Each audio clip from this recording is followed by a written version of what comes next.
Welcome to The Motivation. I'm Lori Joy.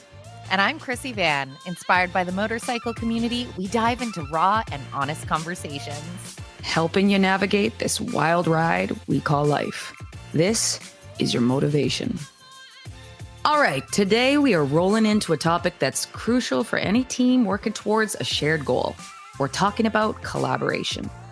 It's like riding in tandem on a motorcycle, and when you're aligned and you're balanced, the journey is smooth and exhilarating. But when things get a little off kilter, that ride can change quickly. When there's an imbalance in effort or expectations, miscommunication, or even a lack of communication, it can kick up some of the dust and frustrations, which, if not addressed, is a very slippery slope to resentments, which eventually can completely derail the whole endeavor. So today, we are diving into why it's so important to address those small cracks early, tightening up any loose bolts before they cause the whole machine to stall. Keeping a collaboration on track requires honest conversations, clear roles, and shared commitment on the road ahead. So we'll be speaking to our firsthand experiences of trial and error in all the above. This is your motivation. Well, friends, this conversation is one that is applicable to anybody in a collaborative partnership.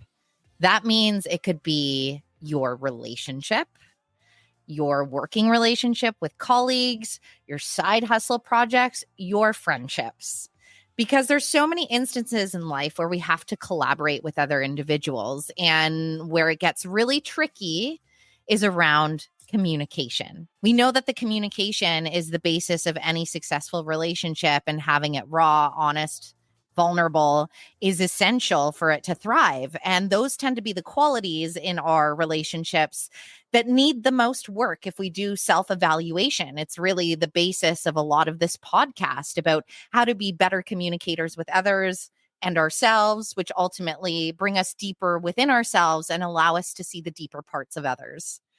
So Lori and I are speaking from a lot of firsthand experience today. If you've joined our podcast since 2021, or even become a listener later but heard the journey, this is a full-on passion project that we invest our own money to make happen. We invest our own time, which, to be honest, 2021 to 2024, if you were to put Lori and I's hourly rate in regards to a professional capacity of what that value of time is, it's growing because we're growing, and yet we still carve out the time and space.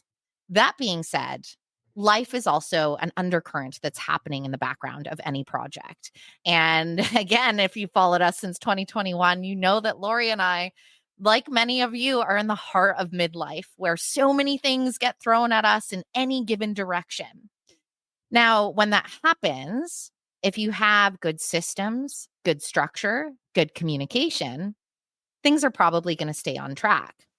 But if there are fault lines in any of that, and that's not being communicated between two individuals, or one individual is trying and pulling and not being met there, that is where you can start to run into instances of that resentment, that frustration. And that may also start as an undercurrent. But if these things aren't addressed, well, what happens when there's a fracture in something that repeatedly gets hit with the same behavior? It's going to fracture further. It could crack. It could break. So there's a lot of risk there if it's a project or a person that you're really wanting to see flourish and move forward with. So Lori and I wanted to talk about this because, as you heard in our last little snippet on the podcast, we were taking a little break to recalibrate. And I kind of love that I'm the one introing this because, to be honest, a lot of the recalibration necessary falls on my shoulders. And as Lori and I will talk, there's ways it could have been mitigated, but it wasn't Lori's responsibility to do so. I completely dropped the fucking ball this year in so many different ways. But the thing was, without having like good system structures in place and different workflows, and then not even utilizing those workflows, things started to go off the rails. So for example, missing dates to record or having the wrong date in my head, not turning around things when I said I would, or having an upload up when it's supposed to be. So basically what happened a couple of weeks ago, I did exactly that. To be honest, I was in such a selfish space. I came out of like the tumultuous part of my life and then twisted into this like exciting new space and was so stimulated and leaning into all of that it put me in a completely selfish space of just like soaking up all the juice of Chrissy's ride. And it was Chrissy's world and no one else was living in it, just Chrissy gallivanting. And the gallivanting's fun, but it's less fun when you fuck over people you care about. So when I was away on a work trip, I got a message from Lori that I appreciated so much, where she was so clear in her communication of being like, I am frustrated, and this is why. And as I was listening to this message, this is where I know the self-work comes into such tremendous play. Because anytime you hear things like that, it's not like my ego is absolved. There's parts of you that want to be like, no, I don't want to hear this or admit that I'm in this state of mind. Of course, there's that inner narrator that's like, no, thank you. Don't you know I'm living my best life over here? But this is why it's so fucking important to do the work, because instead, I obviously like listened to this more than once. And that other part that was speaking louder was a big fucking head nod, where I was like, yeah, she is not wrong to feel this way in this experience at all. I can look at myself and behaviors and know that I have contributed to this person that I care about feeling this type of way. I'm going to have to do some deep work and reflection. And I mean deep work in regards to actually committing myself to system processes and conversations that are going to change this. Because the risk, if I don't, is losing something that I really care about. You know, Lori had shared with me before we even started this project, she's collaborated on things in the past. And granted, Lori and I have very different styles of work, but that's always a workable problem when you have the conversations around systems that work for both individuals in advance. But she had shared that she'd tried things like this before, but because of different work styles and lack of communication, and I don't want to assume on your part, Lori, but I would envision, because it didn't work out, maybe there was a more ego-driven response from whomever you were trying to work with at the time. Well, those projects weren't happening anymore. And in my mind, I was like, that would be a fucking tragedy. And if that happened, I would have myself to blame. So like, I came back on when I digested and sent back, and I was like, yes, you are not wrong. I took accountability in that moment. And I've continued to have the conversation of accountability, because the more you zoom out from an experience, the more parts of yourself you're able to see. And it's so important to allow the other person to feel seen, of being like, that's your experience of me and that sucks. And I'm sorry, but I'm sorry is really empty without action. So then it was like, what are we going to do from here? So that's why Lori and I decided, okay, pump the brakes for the moment, take a recalibration. So even as you're listening to this episode, Lori and I have had a pre-discussion that we're putting this out here. We have a fun little Christmas situation planned with Rochelle for an off-road, but we're going to get our fucking shit together so that we can enter the new year strong. But this is the whole point. We keep it so raw and honest here because even Lori and I, that are so practiced in ourselves, fuck it up. And like, this was one where it was my fuck up.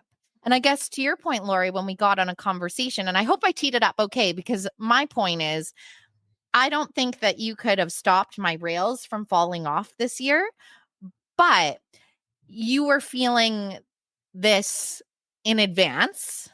And it really wasn't until I like really fucked it up and pissed things off that it was like, okay, which makes sense. You reach a wall where you're like, I'm not doing this shit. Especially if you reverse a couple episodes. We know Lori was at capacity at the beginning of September. This was the last thing that she needed. Did I do a good job of summarizing here? No, you did really. That was really good. It was one of those things too, like Chrissy, when things started to kind of really become a little bit like imbalanced was obviously when everything first went down, of like you being approached by your partner of 20 years and said like, I don't think I'm going to do this anymore. And then the next at least 4 months that went with that. And so that in itself was like, drop every ball. Like if you drop every ball, you drop every ball, because I think there's a big part of consideration to what expectations are of a person that you're working with, collaborating with, in relationship with, in a capacity.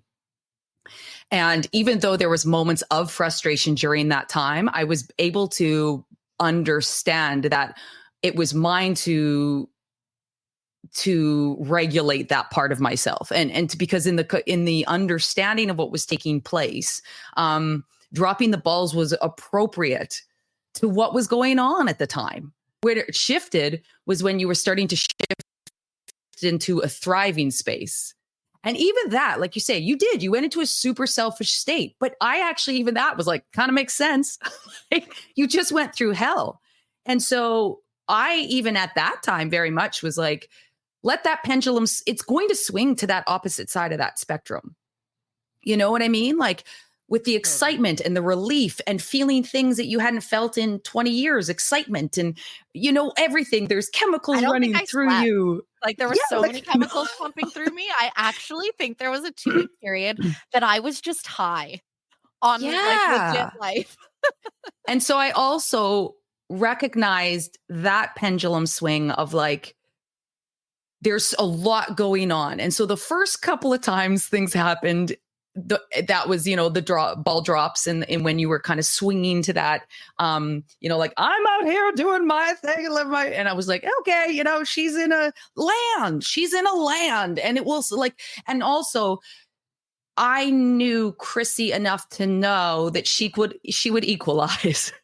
She would equalize. She has enough self-awareness. She has enough that like, but you are a human that's experiencing tremendous complex emotions and experiences. And so once it was about a month in though, and it was stacking, the imbalance was, I was like, all right, you are thriving a bit now. You can handle this. And that's when I was like, now I'm frustrated, girl. I got to tell you out loud, because this is now a pattern. Mm-hmm. And it's also wasn't to say, and the important thing too, is like, I want to really, really kind of highlight this part is Chrissy and I have also spent 3 years cultivating an environment of communication, of trust, of accountability. And so it gave it quite a long, not leash, but a long runway, if you will, long runway for there to be frustration, because it was understood in context of. Whereas my last relationship, there wasn't a lot of high communication or trust. And I was part of that lack of communication or not saying things directly. That's kind of why I learned to be different in this relationship with you, Chrissy, is because I also had a lot to learn and a lot to develop in my own communication style in a working relationship when there's just two people sort of thing and you're working towards a common goal, but have different ways of going about it, different mindsets sort of thing. But you and I also had a very similar mindset, which really, really helped. So being able to say that and being able to be very clear and saying like, hey, dude, I'm now officially frustrated. So we have to move. We have to do something about this. Is that I also understood that even though it's not something no one wants to hear that, but at the same token, I also know that you would want to hear that, because what's bigger than your ego is your desire to be not only a solid friend, but a solid collaborator. And so cultivating that environment of thinking the most generous version as well of that other person, because it's not going to look perfectly. And that's the other thing too. There was like Chrissy mentioned more in the earlier part, was like, there was always a little bit of a difference in how you and I did things as far as like timelines and all those things. I used to be a big procrastinator. I'm not anymore, just because it created so much anxiety within me. It doesn't create anxiety in you. So it's like not that I've ever heard of, or that outside of like, it almost gives you a little amp and push. Yeah. And like, I've been like that since my best juice is like in the thrill. Right. And that for me makes me like shut down, lock down. And then I miss deadlines to the point where like, I failed out a part of my college because I just didn't hand things in because I was in a paralysis of procrastination. So I had to spend like another $1,000 and spend another 6 months in school because I was in a paralysis around it. So I've learned to navigate that. But what happens is when other people are missing deadlines and all those things, and I'm in collaboration, it kicks up those anxieties. And so it was always a little bit there, but I also had to understood that we worked differently. And that was again where it was looking at myself as like, is this something to bring to the table, or is this something that I just have to regulate within myself? So it wasn't until this really happened where the way that you work started to become extremely exaggerated in regards to missing deadlines. An exponent on it. Yeah. Like in that like selfish thriving state, it was just like times 10. Yeah. And so one of the things is like, well, and two, I deeply appreciate that Chrissy did. Chrissy took full accountability right off the bat. Like she said, it was like, didn't want to hear it, put a little like, took a little air out of my bubble, my like big bubble I was floating about in, I was like, but, all right, Earth. yeah. But it makes me even appreciate it that much more because, people can really turn that, and you could have turned around and been like, well, she's just being a buzzkill because she's sitting at home studying and she's in this zone. And if I'm not, because I'm off doing my thing and living, and she's been, feeling depleted. Like even just like, for example, where we talk about like victim mentality and that Yeah. state. And like, only because I've encountered people like this, where I could have reverted way back and be like, do you know what I went through this year? Blah, blah, blah. Yeah. Where you're just like the irrelevance of all of that, where you're like, you are having a human experience that's impacting other people's human experiences. Like there's like ego voices that come up that are so important to like take a fucking zoom out. Because at the end of the day, you're like, your behavior is impacting another person's human experience, and that fucking matters. But to your point, there's so many different versions of individuals that you encounter, because accountability, I don't want to say that it's not a fun experience, because I think that it can create such a deeper bond between two humans when somebody's willing to show up vulnerable and say, like, it's not easy for you to leave a message either of like, these are my feelings in this experience. I'm feeling frustrated. This is why. That's beautiful, open, honest conversation that's hard to have. And then on the other side, to like step up and say yes and take the accountability. That's also, there's the easier routes. Lori could have been avoidant, let all that breed, things blow up. I could have not taken accountability, gone the other way, things blow up. But then if you choose to do the hard shit, which is less hard the more you do. And to your point, Lori, like, I'm so grateful for what we've cultivated in our relationship together, which, me too. Those experiences are still not fun to move through, but I'm like, there's nobody else I'd rather move through them with, kind of thing. But it deepens the relationship on the other side. It's so much value to actually step up and have these conversations, which is kind of why I teed up in the beginning. This isn't just applicable to working on a work project together. These are your relationships with your spouse or your partner or someone that you're dating. Like, that is a collaboration. Your friendships are a collaboration. And it's important to kind of evaluate sometimes, are there difficulties and I'm not having the honest conversation? So I'm breeding frustration, resentment, all these things in between. Yeah. Like, those undercurrents only continue to grow without actually speaking up. And then on the flip side, if you are the recipient of that information, allowing yourself to create a little bit of space and distance between that initial part of you that wants to keep up and defend, because your ego is going to say, well, that person's fucking crazy. We are perfect soul roaming this planet. They must be wrong. Yeah. And I think too, it creates the evidence. It creates evidence that that person's a safe person and that person's willing to hear you. And so it makes it that much easier to communicate the next time and the next time and the next time, and you communicate sooner. The other thing to note too is, like, when I had my first initial frustration, and the only reason I messaged Chrissy and a voice memo and didn't call was because she wasn't in a space and place where she could even receive a call because of where she was in the States and working and all those different things. And I also knew that it wasn't fair that I carried this further this feeling for, and not been able to reach her for another week's time until she was available. Without And question. so, but I also made sure that I was completely regulated and that, yeah, I still felt the frustration, but I wasn't in the deep end of my frustration. So I waited till I was in a space and place where I could zoom out as well and be in a space where I could communicate it without feeling the enormity of it. Because that's the other thing too, is we try and communicate when we're in the kind of cycle of the deep emotion. And it's really hard to get clarity when you are dysregulated, because then we are coming from more of that fight, flight, or freeze response rather than that prefrontal cortex that's having a really, higher consciousness about the bigger picture.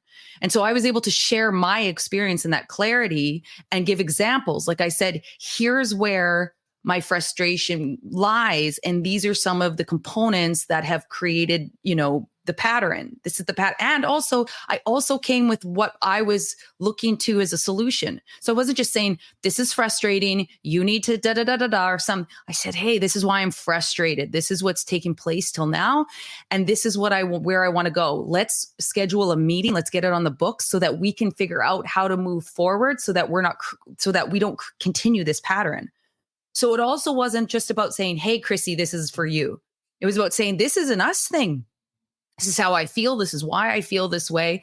How do we come together? Because also, I don't know her side to the point of there might be something that I can do that can also assist in disrupting those patterns as well, which we also did find some things where we're like, oh, this makes it more streamlined. Mm-hmm. Because I think if you're only coming as a you need to do and a you need to, that's when it gets really hard to move forward, because then you're also not acknowledging that like you're in relationship with, you're in relation to, and maybe you can't see anything at that moment. Okay, that's okay. If you're just like, but I'm really not. Okay.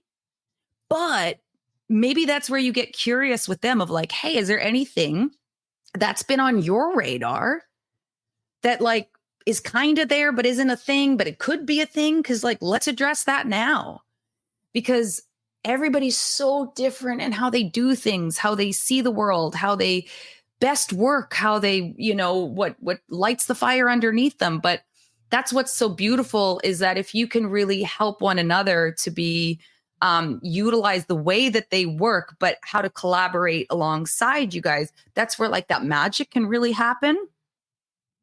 And I think too often we see their way, if it makes us feel a certain way, as a threat too, rather than potentially a learning opportunity for all. 1000%. It's kind of that adage that you hear a lot about romantic relationships that come up against challenges, and the couples that go after each other, where really it's the two individuals against the problem. And if you put two individuals against the problem, generally that problem is going to be something that you're able to actually move through and get over. And I kind of like how you say the learning opportunities, because any rich relationship in your life, whether it be romantic, friendship, or even within mentorship in a working capacity, the goal should really be for both individuals in that partnership or collaboration to encourage each other to grow and to thrive. And to your point, Lori, our growth points or our blind spots are all going to be very different because of our environments, our experiences, our personalities, and the rest of it. And so if you are able to have that step back, and, I look at Lori and how she maps out certain parts of her life where I can be like, ooh, I wouldn't mind having a little bit of that. I can learn something from this person and get curious and ask the questions of how they get there, instead of having the defensive nature of, well, I don't operate like this. There's a lot of opportunity in these conversations if you're willing to have them, because if they have pointed out a blind spot in you, whether it's a temporary blind spot because of circumstance or a blind spot, like to me, it's a quality of self that works decently in my day-to-day life, but clearly under cracks of pressure does not. And so now there's an appetite of let's get curious. And how do we do this differently? And to Lori's point, we already have gotten on a call to talk about systems, processes. And even after we got off that call, I'm digesting within myself different ways that I could navigate workflow that wouldn't just be better for this project. I'm a busy individual that only has different things that are growing. So these are tools that I can learn and do and probably implement a better, more streamlined 2025 for myself. So my big kind of message is to not do what we do as humans all the time and get fucking defensive. At the end of the day, we're flawed, we're imperfect, we circle back into the same patterns. You know, it's having the ability when you catch yourself again to have the willingness to be like, I want to do this differently. So I'm going to acknowledge where I've had a stumble and pick myself up in the direction of doing it differently instead of doubling down and saying, well, that's just the way I am. And if you don't like it, fuck right off. Because it's why we've seen bands break up in our lifetime. You always hear the story of people in business together where their businesses fall apart, because I can almost guarantee somewhere along the line, one or both parties have been unwilling to have the clear communication. Yeah, you go into, everyone goes to, not everyone, but people go into that self-preservation state. And also think about where if you really look back at like where those defenses began, when you had to have hard conversations, or where you had to be open and honest of how you were feeling or your experience of, when you go back to early childhood, you think of when you did speak up. We didn't have the skills as kids. You had to be guided in that. You had to be taught in that. But oftentimes we didn't. We were shut down, right? Don't be rude. You don't talk back. You don't do. So you immediately get shut down. And so you feel like your only way is to be either forceful or go mute. But it's not received well as children. And the other avenue is a lot of the role modeling that we witnessed, because high communication style or clear communication has really only been better understood and endorsed, if you will, or had access to over the last really 20 years. And so a lot of times, if you really think of like your parents or your friends' parents or your teachers or coaches or anybody that was in your life as a role model, that you were wiring your brain around high communication, there was one of two things that either happened. There was either kind of that argument, and the one that was the more dominating usually won out, or it looked like essentially, they said not what they actually felt. They kind of were passive aggressive. They skirted around it, whatever. And then once that person left, you heard your parent being like, they're such an asshole, or they're this or they're that. And then how they actually felt came out later, but it was in this defensive state. And so ask yourself as well of like, where did you learn how to communicate in those tough moments? Were you shut down? Did you have guidance around it? Did you have that opportunity where they said, hey, I can see that's really important to you. What we got to do is we got to take a breath, because you're not going to scream at me, because I actually can't even hear you when you scream at me. But we're going to take a breath. We're going to bring ourselves down. And then I want to hear it, because I can see that means something to you, because I can see there's a lot of feelings behind it. And then you get to learn how to regulate yourself and then speak clearly. Oh, what I hear you saying is, that didn't happen when we were kids. We're still working on that to happen now. I was just going to say, I can think of so many examples where exactly that. It's people getting that feeling, walking away from a conversation and not feeling seen. Yes. Can breed so much inside a person, because at the end of the day, humans want to be heard and they want to feel seen. And it's especially difficult if you're walking away from a conversation with somebody that you care about and are like, they didn't see me, they didn't hear me. Do I matter? Do my opinions matter? And they do, but what ends up happening is their fear of feeling uncomfortable overrides their care in that moment. Their feel of the loss of control in self.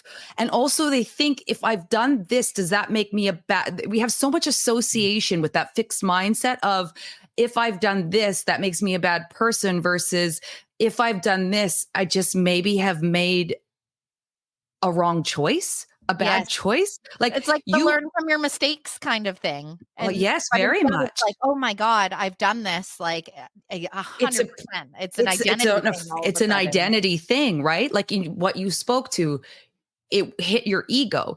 It's going to happen. It's not you can't get away from it, but recognizing that that's what's happening allows you to give it just enough space to recognize that, like, that is my ego that's been hit. And that is going to create a narrative, a storyline. It's going to want to push back. It's going to want to find the loopholes, the default setting, and what they're saying. I'm going to find anything to devalue what they're saying so I don't have to feel the weight of what that means or that I have to change, because to me, I identify that as myself rather than a choice.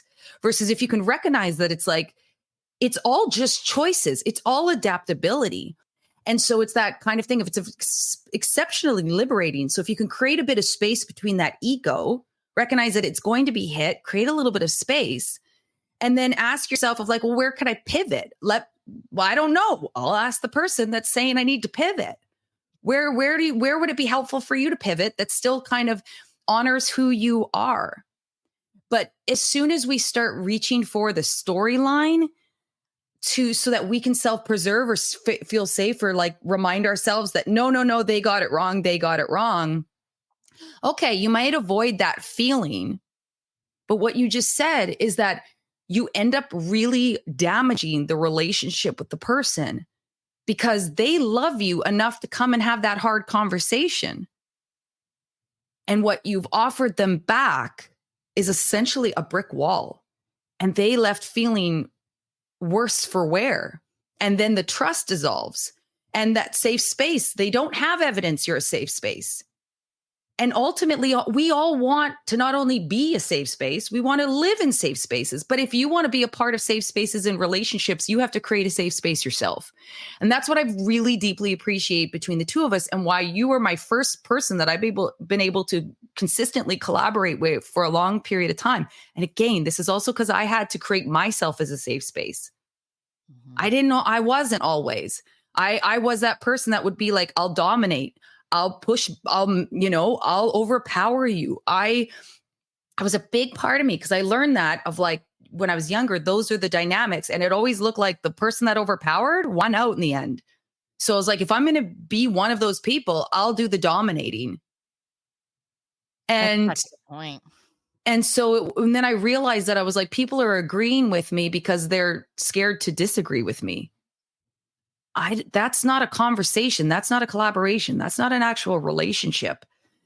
But I also had to learn that to be adaptable because I had a lot of people that, were constantly coming in to tell me who I should be. So I was in this constant like casing of self-preservation. But then I created a prison within myself. And I was so triggered by anyone that threatened who I thought I was.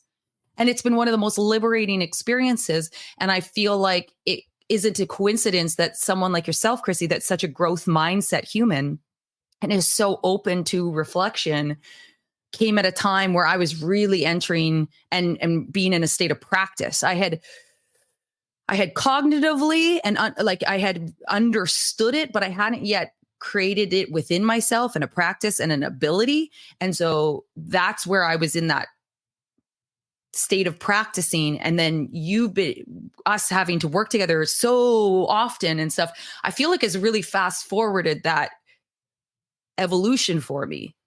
So the same reason I'm coming to you saying, hey, I'm really frustrated this doesn't work, is also the space that you were a big part of creating the safe space that allowed me to do that in the first place.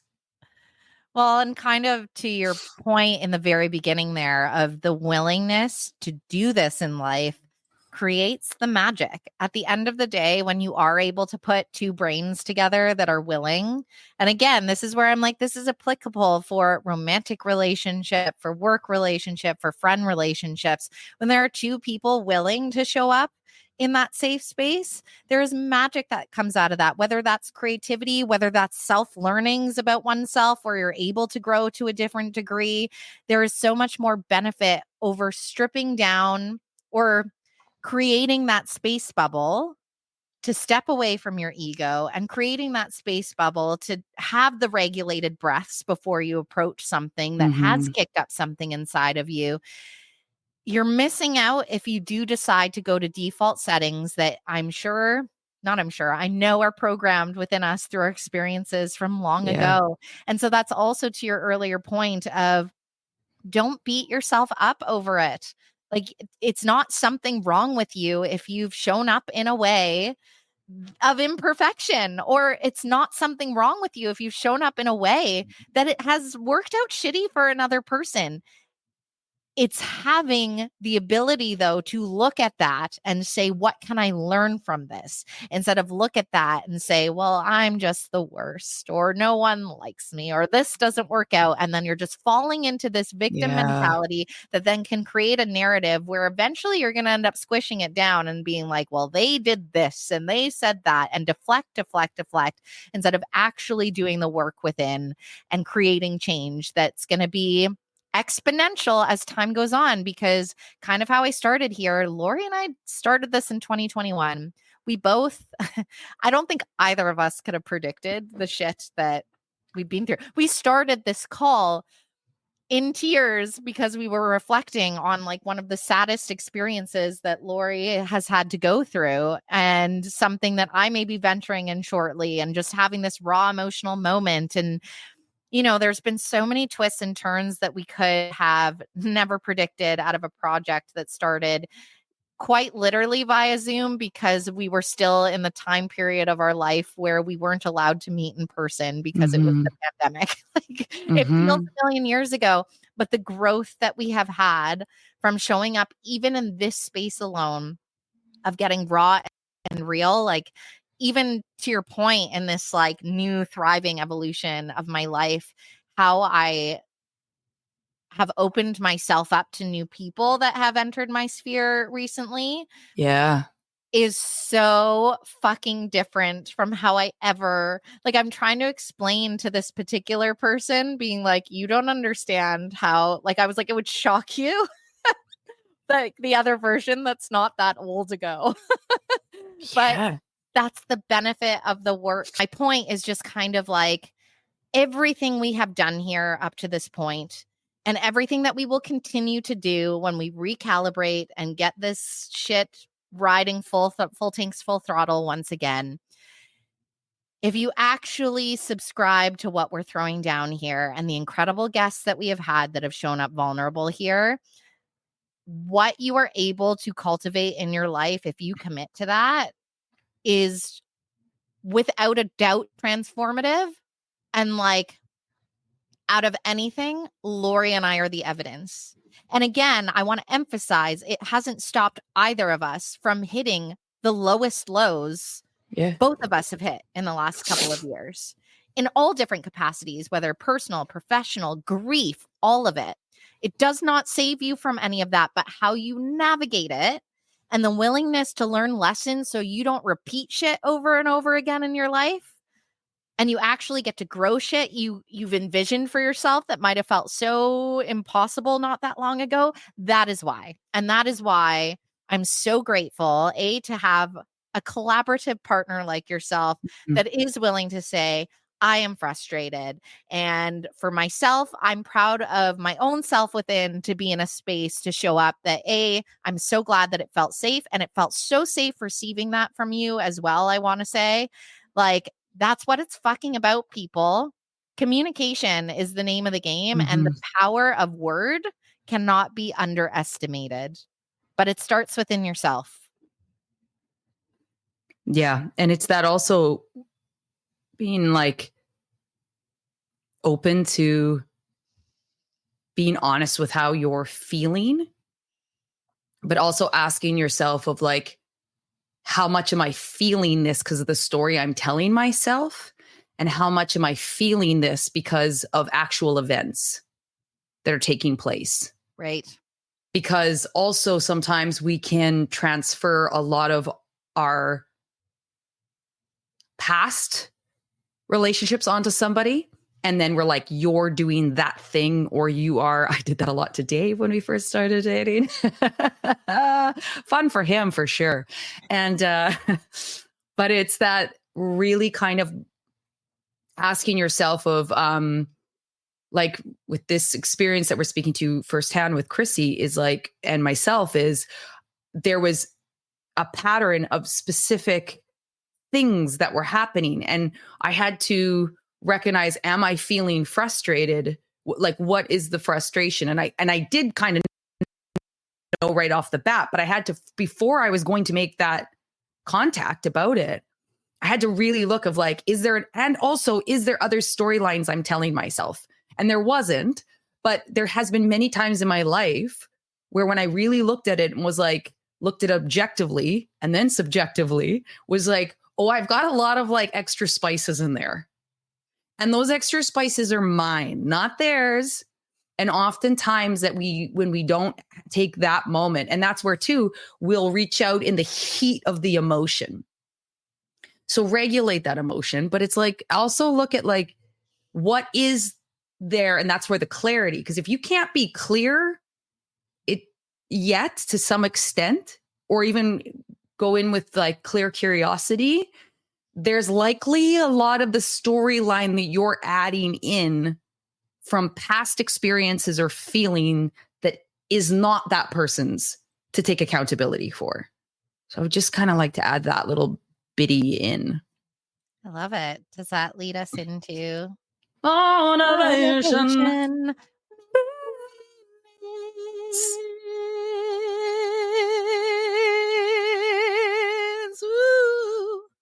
Woo.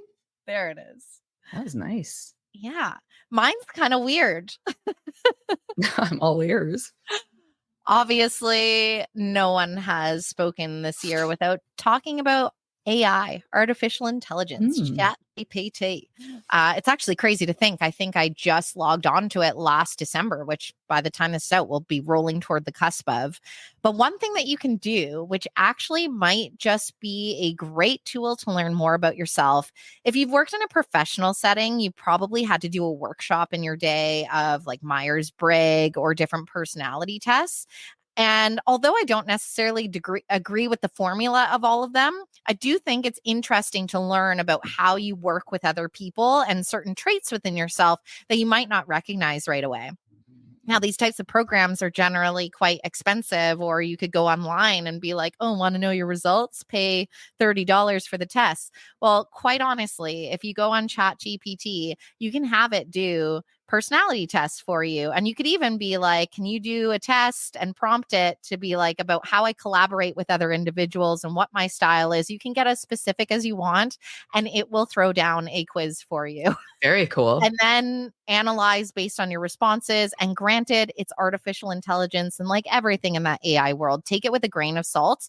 But if you're just looking to learn more about your style and how you work, and just want a tool that's going to allow yourself to get a little bit more curious about that. And you can even go as deep when you prompt it to be like, I want to become aware of potential blind spots or how to best navigate working with certain individuals and things like that. And it's a great tool to build curiosity around self, because I think what Lori and I have emphasized so much in this conversation is, yes, it's important to be able to communicate with others where the fractures may be, but you're not going to be able to give or receive that information unless you're willing to be really honest about yourself. And that's kind of just a fun way to find out what some of those blind spots, what your style is, and then get curious around that. Because at the end of the day, knowledge is power, and AI's got some knowledge on you. Creepy. Hey, that's fascinating.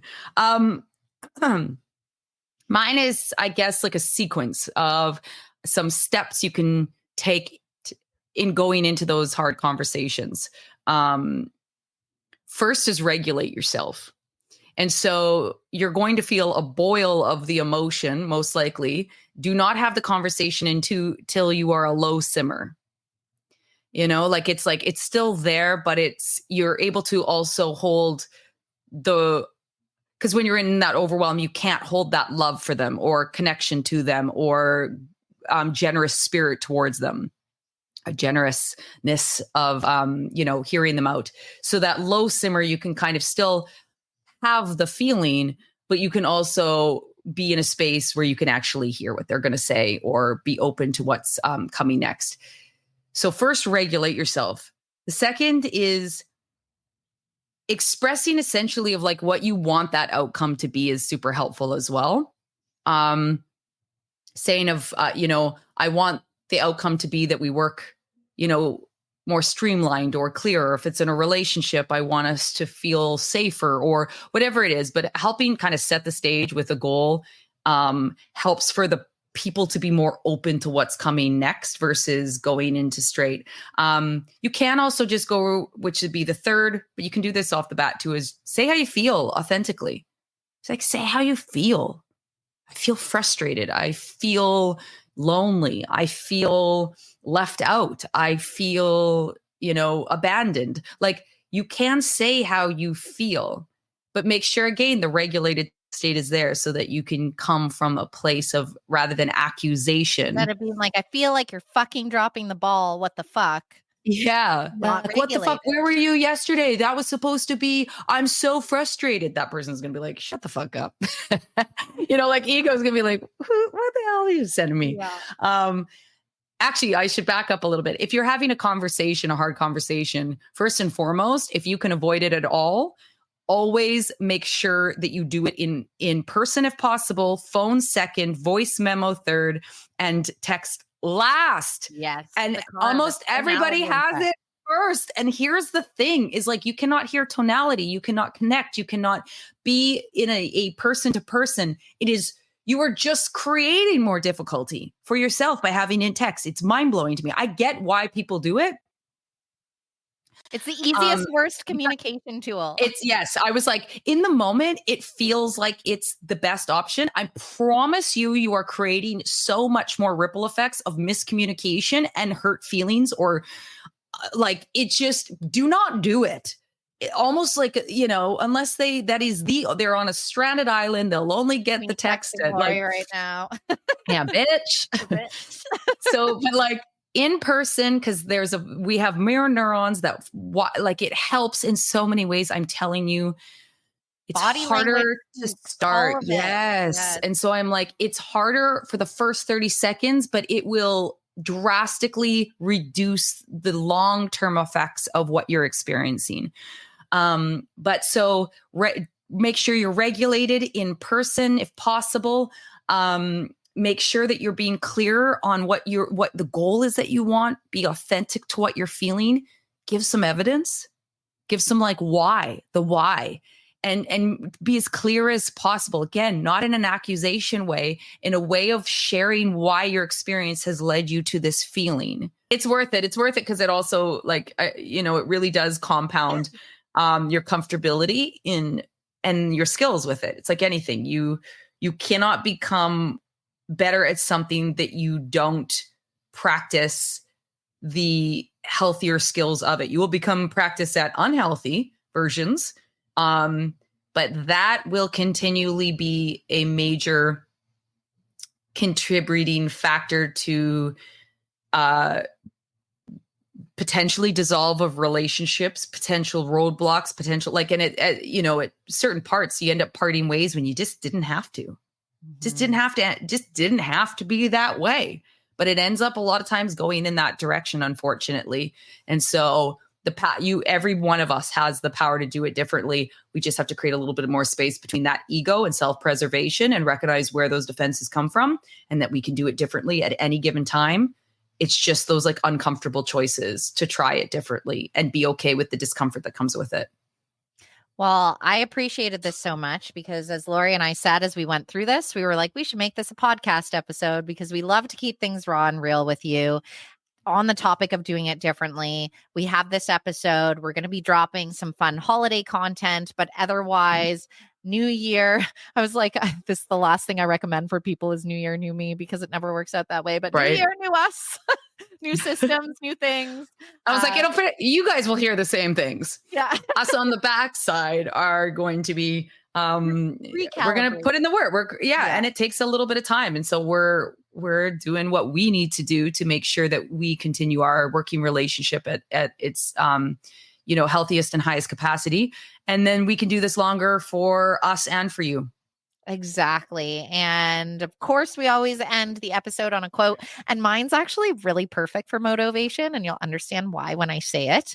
It's by Jeffrey Wright. Don't know him, but we at least know this guy's name. Collaboration is a multi-lane highway going in all directions. If there isn't reciprocity, it fails and it's unsatisfying. And so the point of that is collaboration is more than one individual. You have to be meeting each other, because if you let that imbalance go for too long, those little fault lines turn to fractures and eventually will break. Yeah, absolutely. Mine's by Jim Rohn. He's an author, speaker, and entrepreneur. If you just communicate, you can get by. But if you communicate skillfully, you can work miracles. Love that. Right? Well, that, my friends, is your motivation. You've just listened to the Motivation Podcast. Thanks for joining us along the ride. Don't forget to follow us on Instagram at The Motivation Podcast and hit like and subscribe so you never miss an episode. And remember, full tanks, full throttle.